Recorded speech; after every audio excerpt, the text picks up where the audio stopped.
नमस्कार दोस्तों, स्वागत है आपका हमारे YouTube चैनल में। दोस्तों, कायिक के विकार की इस कड़ी में आज हम बात कर रहे हैं शेष रहे सभी कायिक के विकारों के बारे में। जहां तक हमने बात की दोस्तों पुराने वीडियो में, पहले हमने बोरॉन, फिर जिंक और उसके बाद हमने मैग्नीज पर चर्चा कर ली है दोस्तों, और उसके एक कैल्शियम पर भी। यानी 4 जो मुख्य पोषक तत्व थे जो बहुत ज़्यादा नुकसान पहुंचाते हैं या जिनके उदाहरण बहुत ज़्यादा हैं, उनको हमने पर्टिकुलर वीडियो में कवर किया है। आज हम बात करेंगे दोस्तों इनके अलावा रहे कुछ 8-10 कायिक के विकार जो अलग अलग पोषक तत्वों की कमी या अधिकता से होते हैं।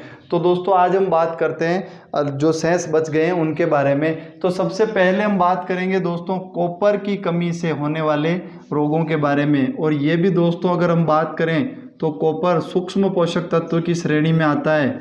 सूक्ष्म पोषक तत्व या इसे हम माइक्रोन्यूट्रिएंट की श्रेणी में भी कह सकते हैं। 2 डिजीज होती है दोस्तों कॉपर की कमी से होने वाले जो मुख्य विकार हैं, या इसका जो संवेदनशील पौधा है उसे हम नींबू को बोल सकते हैं। किसको बोल सकते हैं दोस्तों? नींबू को बोल सकते हैं। तो मुख्यतः जो कायिक के विकार होते हैं इसकी कमी से, वो भी नींबू में ही होते हैं। और अगर कोई पूछ ले नींबू का लिटिल लीफ या छोटी पत्ती रोग, नींबू का छोटी पत्ती रोग किसकी कमी से होता है? तो कॉपर की कमी से होता है। दूसरा अगर कोई उपाय या कोई पूछे उल्टा सूखा रोग, ये बहुत बार पूछा जाता है, मोस्ट इंपॉर्टेंट है, लिख लेना आप, नोट डाउन कर लेना और इसे आप 3 स्टार क्वेश्चन में रख सकते हैं। उल्टा सूखा रोग, या इसे हम इंग्लिश में डायबेक इस तरह भी लिखा हुआ मिल सकता है, और इसे इंग्लिश में डायबेक बोलते हैं।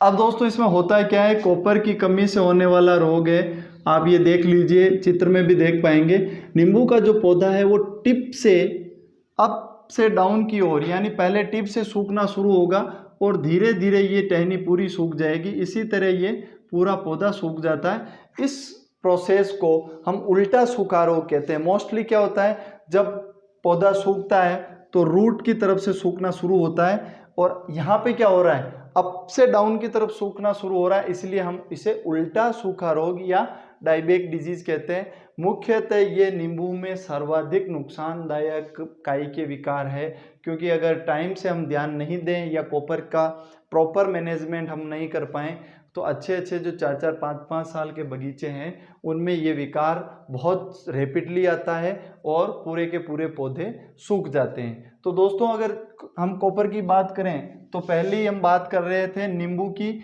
और नींबू के जो 2 मुख्य रोग हैं उनको हमने पढ़ लिया। पहला छोटी पत्ती या लिटिल लीफ ऑफ सिट्रस या लेमन, वो कॉपर की कमी से। उल्टा सूखा रोग, वो भी कॉपर की कमी से। अब इसमें तीसरा बात आती है दोस्तों, अगर हम कॉपर की बात करें तो गेहूं में एक विकार होता है जिसे हम स्टेम मेलोंसिस कहते हैं। स्टेम मेलोंसिस विकार कहीं एग्जामिनेशन में पूछा हुआ है, इसलिए मैं इसको डिस्कस करना चाह रहा हूं यहाँ पे। इसमें क्या होता है दोस्तों, कॉपर की कमी से इस गेहूं की बाली या उसके स्टेम पर आप यूं कह दीजिए ब्राउनिश या ब्लूइश कलर के धब्बे बनने लग जाते हैं, और उसे हम स्टेम मेलोंसिस विकार कहते हैं। आप इसकी पिक देख पाएंगे वीडियो में कि गेहूं का जो स्टेम मेलोंसिस है उसमें किस तरह के स्पॉट्स ईयर और स्टेम पर आते हैं। तो हमें ये पूछा जाता है सीधा सीधा कि गेहूं का जो स्टेम मेलोंसिस विकार है वो किस पोषक तत्व की कमी से होता है? तो कॉपर पोषक तत्व की कमी से होता है। तो मुख्यतः दोस्तों कॉपर के ये 3 विकार थे। छोटी पत्ती रोग जो नींबू में होता है, डायबेक या उल्टा सूखा रोग नींबू का, और स्टेम मेलोंसिस गेहूं का। अगली दोस्तों हम बात करें ऑक्सीजन। दोस्तों हम बात कर रहे थे ऑक्सीजन की कमी से होने वाले कायिक के विकारों के बारे में। जहां तक हम ऑक्सीजन की सप्लाई की बात करें तो क्या कार्बन, हाइड्रोजन और ऑक्सीजन 3 ऐसे पोषक तत्व हैं जो वायुमंडल से सीधा प्लांट एब्जॉर्ब करता है। कृत्रिम रूप से किसान को देने की आवश्यकता नहीं होती है। लेकिन कई बार ऑक्सीजन की इस कमी से कुछ फसलों में कुछ विकार होते हैं, उन्हें कायिक के विकारों की श्रेणी दी है। जहां तक बात करें पहले कायिक के विकार की, आलू का काला हृदय या ब्लैक हार्ट,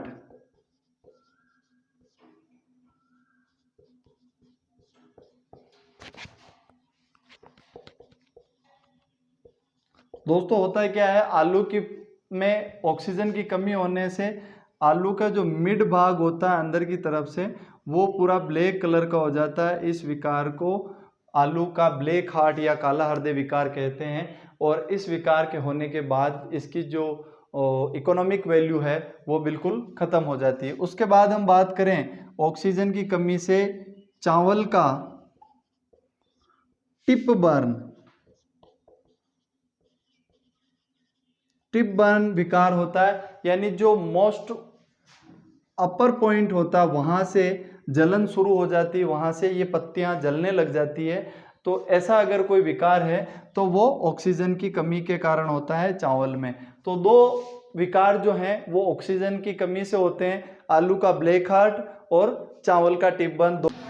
इसके बाद में हम बात कर रहे हैं दोस्तों मोलिब्डेनम की कमी से होने वाले काई के विकारों के बारे में। तो मोलिब्डेनम से एकमात्र काई के विकार है, लेकिन बहुत बार एग्जामिनेशन में पूछा है, वो भले एग्रीकल्चर का ICAR एग्जाम हो, जेट एग्जाम हो, एग्रीकल्चर सुपरवाइजर, और एक एग्जाम में सीधा सीधा क्वेश्चन इस तरह पूछा हुआ है कि फूल गोभी का या गोभी वर्गीय सब्जियों का ऐसा काई के विकार जिसमें पत्तियां चाबुक नुमा हो जाती, पत्तियां चाबुक नुमा हो जाती है, ऐसा विकार क्या कहलाता है दोस्तों? तो ऐसा विकार व्हिपटेल कहलाता है। व्हिपटेल विकार बहुत बार पूछा हुआ है, एग्रीकल्चर का कोई भी स्टूडेंट इस क्वेश्चन से परे नहीं है, लेकिन जल्दबाजी में कहीं गलत कर आए तो वो बात अलग है। मोलिब्डेनम की कमी से गोभी में व्हिपटेल विकार होता है और ये विकार में क्या होता है, पत्तियां जो हैं चाबुक नुमा हो जाती है। और मोलिब्डेनम का ये मुख्य एक ही विकार है जो मोस्टली पूछा जाता है। तो दोस्तों अब हम बात कर लेते हैं कुछ ऐसे पोषक तत्व जिनकी कमी से एक आध डिजीज होती है। अब हम बात कर रहे थे मैग्नीशियम की कमी, ये एकमात्र है जिसके विकार है जो पूछा जाता है। तंबाकू का सैंड ड्रोन, आप पिक में देख पाएंगे दोस्तों, तंबाकू की जो पत्तियां हैं उनमें क्लोरोसिस हो जाता है। इस विकार को तंबाकू का सैंड्रोन विकार कहते हैं और ये मैग्नीशियम की कमी से होता है। उसके बाद बात आती है दोस्तों सेलेनियम की। सेलेनियम जो है कुछ फसलों के लिए लाभदायक होता है, जिनमें से गन्ना एक है। और गन्ने की फसल में इसकी कमी से फ्रेकलिंग रोग देखा गया है या फ्रेकलिंग विकार देखा गया है। अगर बात करें दोस्तों उसके बाद पोटेशियम की, तो पोटेशियम में दो दिक्कत आती है दोस्तों। पोटेशियम की कमी से टमाटर का ब्लोची राइपनिंग, इसमें क्या होता है दोस्तों, जो टमाटर का फल है उसमें जो पकाव के समय अनइवन पकाव आता है, कहीं पे रेड कलर का पकाव आता है तो कहीं पे उसमें रेड कलर नहीं आके कुछ अलग कलर्स होते हैं, इसलिए इसे ब्लोची राइपनिंग कहा जाता है। और अगर इस तरह की राइपनिंग में शोल्डर, यानी ये जो टमाटर है यहाँ पे और येलोइंग पाई जाती है तो इसे स्पेशली येलो शोल्डर कहा जाता है। तो पोटास की कमी से टमाटर में ब्लोची राइपनिंग होती है, यानी अनियमित पकाव होता है। और अगर ये अनियमित पकाव शोल्डर की जगह पे है, वहाँ पे अगर येलोइश कलर दिख रहा है तो स्पेशली इसे येलो शोल्डर कहा जाता है। अब बात आती है दोस्तों पोटास की अधिकता की। पोटास की अगर अधिकता हो तो क्या होता है, तो उसमें दोस्तों आम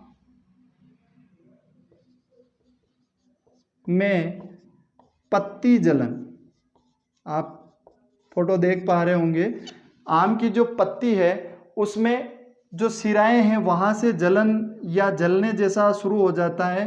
तो ये किसकी वजह से होता है, तो पोटास की अधिकता की वजह से। इतने दिन तक जो हम पढ़ रहे थे या पिछले वीडियो में जो हमने बात की थी वो केवल कमियों की वजह से थी दोस्तों। ये पहला विकार आया है जो अधिकता की वजह से होता है, यानी पोटास की अधिकता से आम की पत्ती जलन विकार होता है। उसके बाद बात करें दोस्तों नाइट्रोजन की कमी के कारण फूल गोभी में एक काई के विकार होता है जिसे फूल गोभी का बटनिंग अब बटनिंग में क्या होता है दोस्तों, जो कार्ड आता है वो छोटा सा बटन के आकार का बिल्कुल छोटा बनता है, इसीलिए इस काई के विकार को बटनिंग काई के विकार कहा जाता है। कौन सी फसल में होता है, तो फूल गोभी में। किसकी कमी से होता है, तो नाइट्रोजन की कमी से होता है। अब बात करें दोस्तों हम नाइट्रोजन की अधिकता की, नाइट्रोजन की अगर अधिकता करें की बात करें तो आलू का होलो हार्ट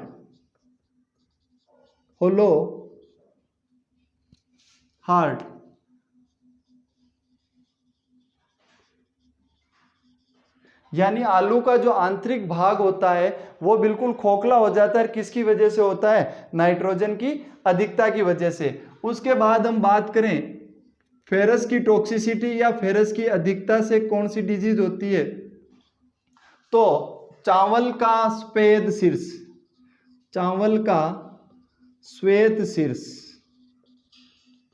ये फेरस की अधिकता से होता है या इसे फेरस की टॉक्सिसिटी भी कहा जाता है। उसके बाद दोस्तों बात करें H2S के कारण या H2S की अधिकता से चावल में एक डिजीज होती है, बहुत बार पूछी है, अकोची डिजीज कहा जाता है। अकोची डिजीज ऑफ राइस किसकी वजह से होता है, तो H2S की कमी, माफ कीजिए H2S की अधिकता के कारण चावल का अकोची डिजीज होती है। और लास्ट सल्फर की कमी से, सल्फर की कमी से, सल्फर की कमी से चाय की येलोइंग या चाय का पीलापन विकार होता है। तो दोस्तों हम जो शेष रह गए थे उनके बारे में बात कर रहे थे।